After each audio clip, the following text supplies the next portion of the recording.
Goeiedag, ek groet jou in die kosbare naam van Jesus Christus. Jesus sê Matteus 6 vers 7 en 8. En as julle bid, gebruik nie 'n ydelle herhaling van woorde soos die heidene nie, want hulle dink dat hulle deur hul baie woorde verhoor sal word. Moet dan nie soos hulle word nie, want jou Vader weet wat julle nodig het voordat julle hom vra. Wanneer iemand sê, ek weet nie hoe om te bid nie, bedoel hulle gewoonlik dat hulle nie weet hoe om te bid soos ander Christene wat hulle al gehoor bid het. En dit is verkeerd, want elke kind van God praat op hulle eie unieke manier met hom. Jesus sê, jy hoef nie bekommerd te wees oor die regte woorde nie, want julle Vader weet presies wat julle nodig het, nog voordat julle hom vra.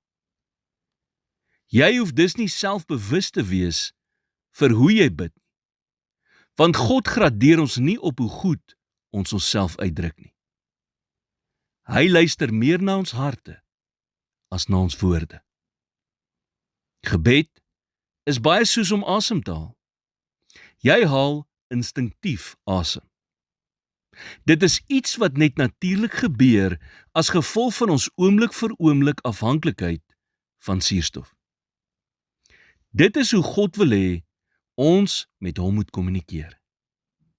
Hy wil hê dit moet iets wees wat net natuurlik kom. Hy wil die lig wees wat ons inasem en die omgewing waarin ons leef.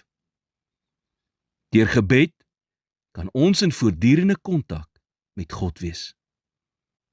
Jesus sê Matteus 6 vers 6, bid jou Vader wat in die verborgene is, en jou Vader wat in die verborgene sien, sal jou in die openbaar vergelde.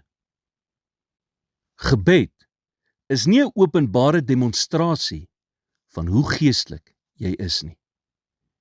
Dit is kommunikasie met die een wat ons liefhet.